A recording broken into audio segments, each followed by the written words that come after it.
Football referee হয়েও যে তারকা হওয়া যায় সে কথা কজনই বা ভাবত। একজন পেরেছিলেন, যার শীতল দৃষ্টিকে স্বয়ং ফুটবলাররাই জমদূতের মতো ভয় পেত।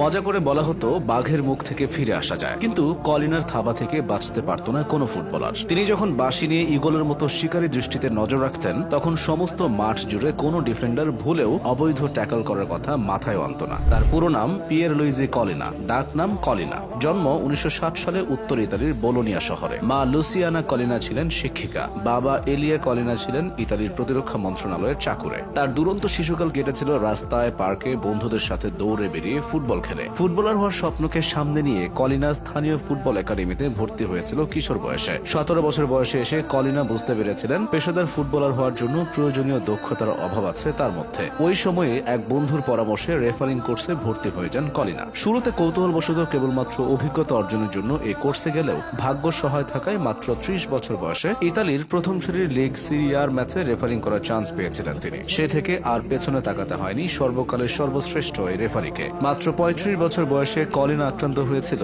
অ্যালোপেশিয়া রোগে। এ রোগের কারণেই সব চুল পড়ে গিয়েছিল তার। অ্যালোপেশিয়া রোগে সে তার চেহারাকেও ভয় পাওয়ার মতো বানিয়ে দিয়েছিল। দুই গালে ভাঙা চাহনি এবং কোটরে অনেকখানি ডেবে যাওয়া চোখের মনি যেন যে কাউকে ভয় পাইয়ে দেয়। রক্ত হিম শীতল করে দেওয়ার জন্য যথেষ্ট ছিল।